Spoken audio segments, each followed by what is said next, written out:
Yes, Kenya. Tamu sana, yes. The hearing at the Supreme Court came to an end today. And on Monday, the court will be giving its ruling whether to nullify or to uphold this year's presidential elections as declared by Wafula Chebukati. It was also a day full of legal drama. So in this video, I want us to have a look at an expose by lawyer Julie Soweto. For the expose is going to form the basis of our analysis and a discussion right now. Have a look at this. When we go to now the bombshell itself, the top left-hand corner of the form,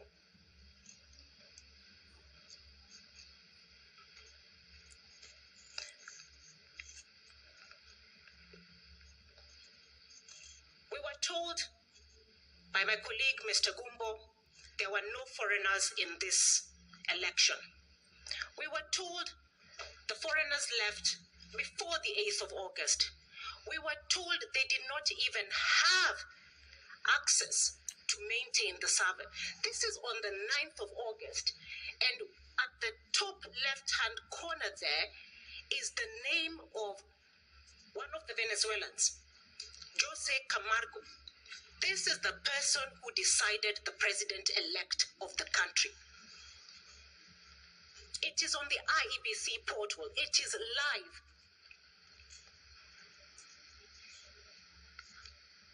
How did that come there? What are you doing?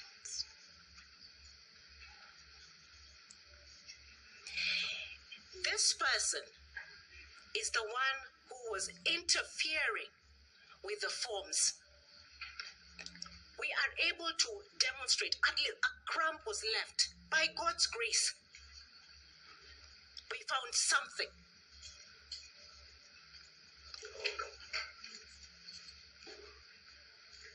We didn't make this up. We were told we forged these documents. Now, this is how, my lord, the staging was happening. This is how the changes were happening. This is on the 9th of August. We were told they were not there. I'm going to do, because of time, with your permission, your ladyship. Yes. That's Julie Soweto. And I don't know how you call that, if not an incriminating evidence. I personally believe, ladies and gentlemen, that that was one of the lowest moments William Ruto in IBC underwent. And I'm saying that because in IBC's attempt to rebut that, they produced another fake form, in that Lawyer Mahad produced a form he claimed was original. But looking at the dates of the forms and when they were signed, the forms were signed 2 days before the elections. So that even exposed more anomalies and more fraud within IEBC in front of the whole nation. So their attempt to rebut that expose by Julie Soweto badly backfired.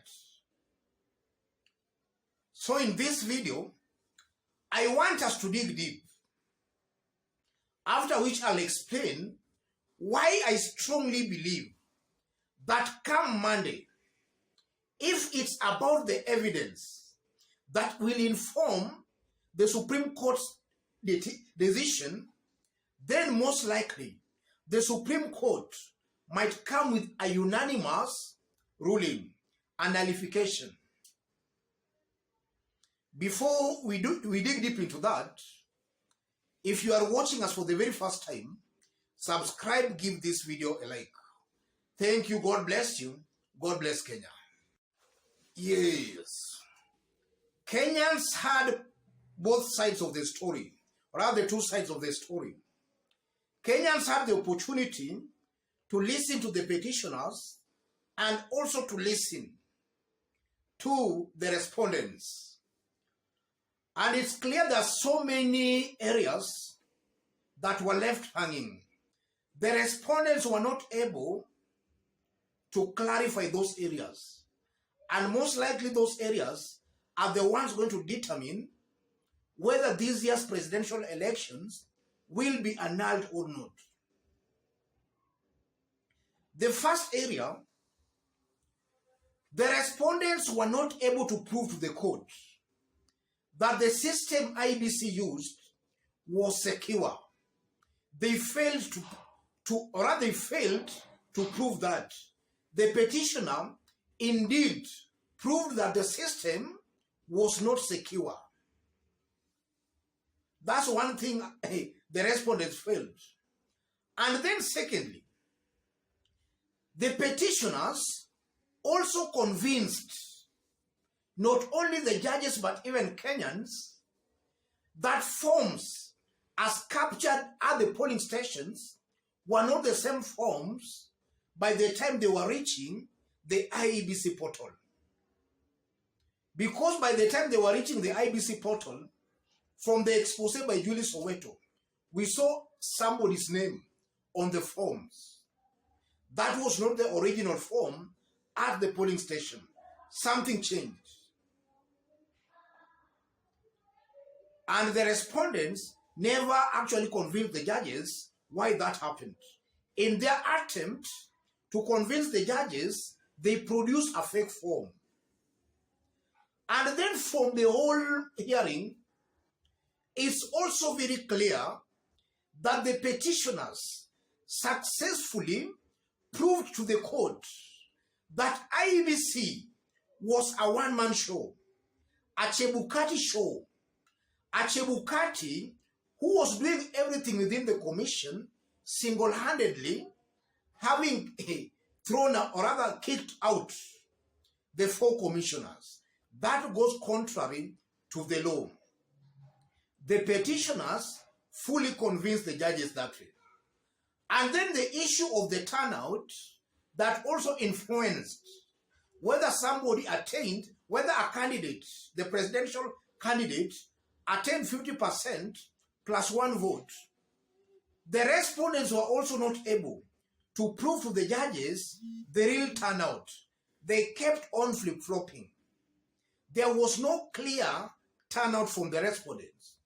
And the mere fact that the turnout was not clear, that also meant that the Supreme Court could not be assured that the person who was declared the winner indeed attained 50% plus 1 vote. Those are the things that are going to determine the ruling by the court. And also for those who keenly listened when the proceedings were going on, it was also very clear, beyond any reasonable doubt, that the petitioner's lawyers were well prepared for the case, or as for the petition. The respondents' lawyers maybe were not prepared. Or even if they were prepared, then it was very hard for them to defend some open illegalities and some open mistakes by the commission. It was very clear the petitioner's lawyers outrightly outshone the respondents' lawyers. That's also something that came out very clearly, unless you are blind to see that. And the mere fact again that the commission is divided, where a majority of the commissioners, IEBC commissioners, are rejecting Chebukati's declaration, that's also going to form the basis on which the determination is going to be made. And from the look of things, it's clear that the 4 IEBC commissioners, as per the law, they have a role to play in tallying and verifying of the results. That never happened. That's also going to inform the ruling by the court on Monday. And that's why I likely believe that if it's about evidence that is going to inform the ruling come Monday, then this is a clear unanimous ruling, a unanimous decision. The petitioners successfully proved to the court that this year's election was not done as per the law. That came out very, very clearly. And this is why I'm very much optimistic that come Monday, the Supreme Court most likely, in a unanimous decision, will nullify or invalidate William Ruto's election. It was very open and very clear. And if you look on how William Ruto's foot soldiers and supporters are behaving, it's clear they have already sensed that. They have already sensed that nullification. Some are seriously panicking. The likes of Moses Kuria, they are panicking. Dennis Itumbi. If you check on how they are posting, it's clear they are panicking. Let me leave it there, ladies and gentlemen. In case you are watching us for the very first time, just as I did indicate, subscribe, give this video a like.